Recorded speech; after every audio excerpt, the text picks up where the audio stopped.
Okay, let me uh, let me just get this one out. Stop maxing out your retirement perpetually. It it was like before I did the math, I was being told by everybody max out your Roth when you're young and max out your 401 and yeah, that's like has tax advantage and everything. But I did the math and I realized if you actually max it out when you're young, it only takes you a few years, then you don't need to actually contribute more. It will actually hinder your growth or path to financial independence. Let me show you the math, and then the TLDR is like don't overfund your don't fund your retirement account because you can only access it when you're 60 years old.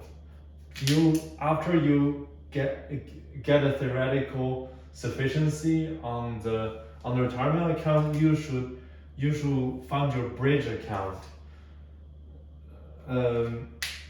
Say like for 20 years of bridge, meaning 40 to 50, 60 years old, for about 87 is roughly 80 for every $1 million in your bridge account, it will equivalent to 87k per year 87k per year pre-tax distribution. So what I'm rambling about, let's just do a simple math. At age X, your retirement draw will be D. D stands for distribution, and then use the 4% rule, which is one of the most conservative rule that you can find, and then B stands for base asset, like how much asset you have in that account, and then you multiply the return, let's say 8%, and then minus the inflation rate, let's say 2%. You can change all you want based on the formula. And actually, I have I create a website just for that, so that y'all can play with it. And then 60 minus X, because you can only access your asset as 6 years old, and then yeah, so this formula is powerful in the sense that when you're young, you contribute enough. Say, even $100,000 in 60, you may have almost over $1 million, even inflation adjusted. So say you need to. So what you need for 90-year-old living, and then plug in this formula, and then you solve for X, you will get this formula. It is, I mean, the math is tedious. If you want to do it, have fun, you just multiply this. I'll skip it. It's trivial. Ask ChatGPT. It's a trivial math, just do log on both sides. Anyway. And if you and hypothetically, you max out your retirement at $30,000 per year, and you spend $100,000 per year, and that's a lot of money. Like 100,000, this, because you're young, obviously it doesn't make sense for you to put on a 401 traditional account. You want to do Roth because mathematically that makes sense. I have another video to show that, like traditional versus Roth. If you start at age 25 years old, you want the base, you want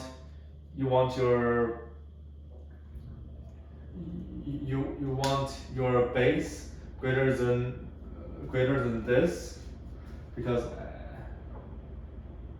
you want at 6 years old, you want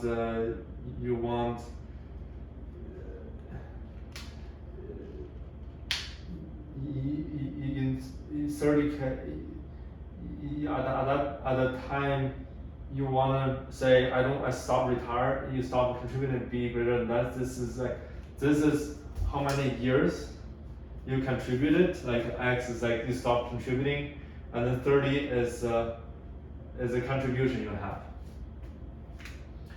And then plug it in, plug in the B, just plug it in, just assume it's equal.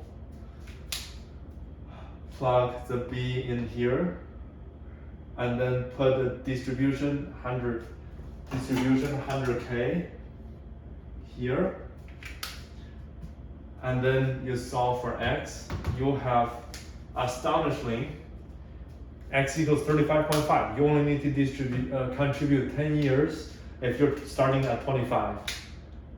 When you're 35, contributing 30K per year, you're effectively done. If you only need 100K per year, tax-free money, like post-tax 100K. So what's the take-home message? What I mean is this is, if you're a young professional, you get master, you max out your 401, you max out your retirement, and then you keep going until like 70, and then you have like tens of millions of dollars in your retirement account when you're tens of millions in today's money in your retirement account. You can never use it. Like what's the point? You want to put it in your bridge account. And then anyway, to be more precise, if for your mathematically minded, this is the actual calculation for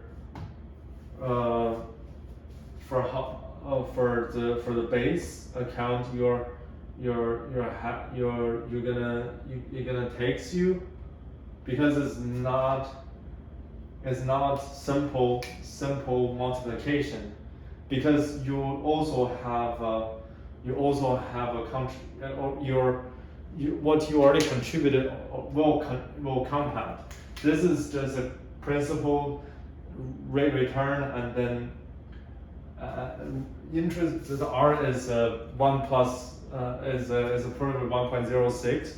It just is.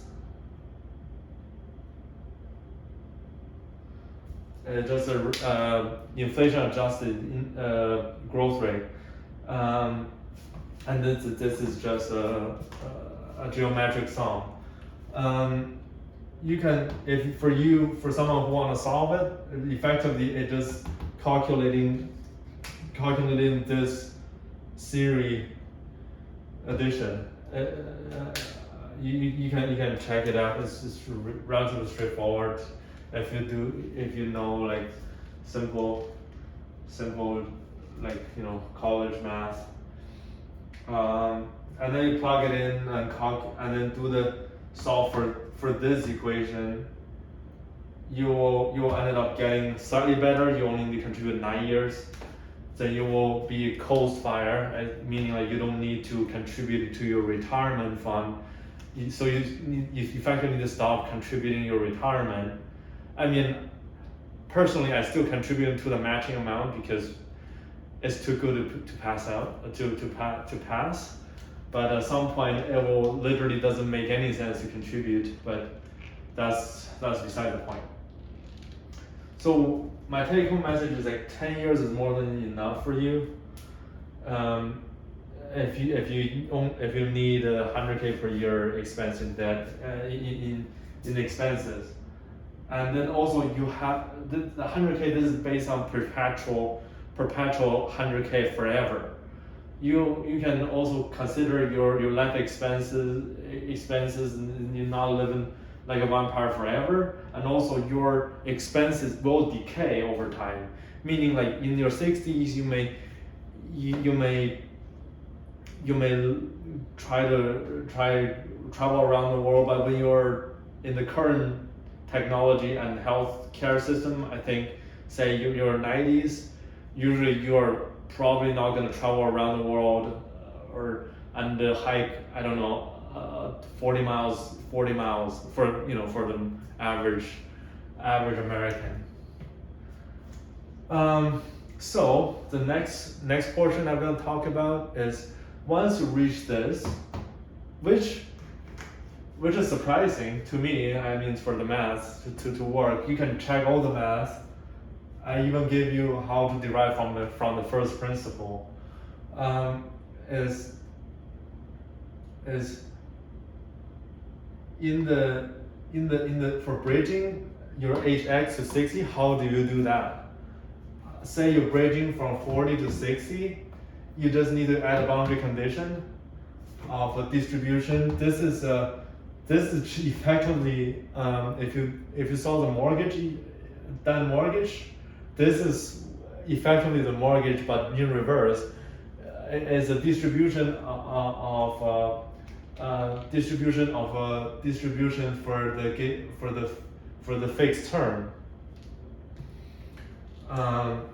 So effectively solving this in reverse.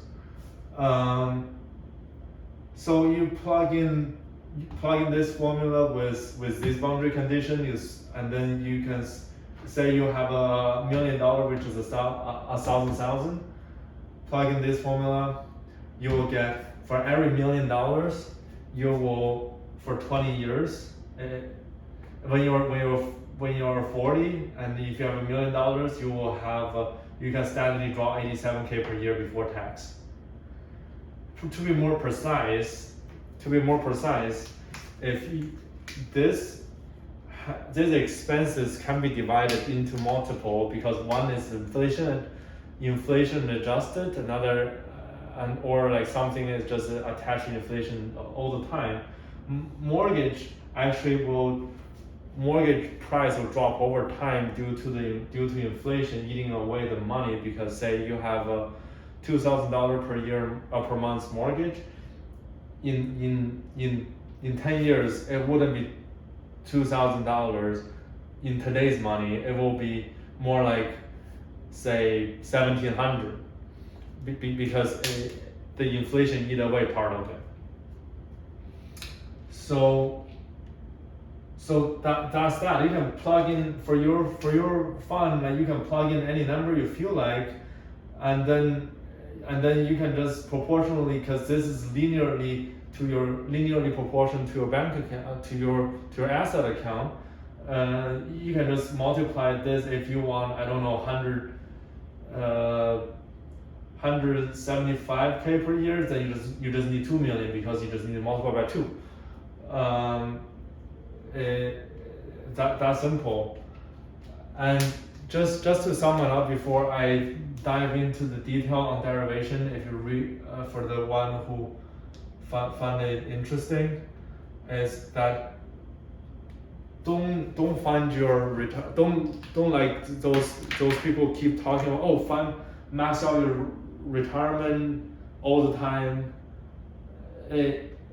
Effective at some point it will be counterproductive, because at some point you will be very, very rich after 60, but who cares? You need enough to bridge if you want to be financially independent and don't care about inheritance, giving out as an inheritance. Then you want to max out. You want to done with retirement funding, and then you can fully fund your account to bridge the age of you thinking about become financially independent, and one of your spouse reach 60 years old, because that's to this point is more important. All right, so the formula is really simple in the sense that this is just exponential, and then this is a 4% rule. You can check online on what 4% rule means. It's just effectively in the last 100 years, if you draw 4% in the worst sequence of return event, you will be okay. And then solving this, just doing log in both sides. I think it'll be too long. Let me not do it. Yeah, so there we go. Use this formula and use my website. I'll link the website, and yeah, please enjoy and have fun with it.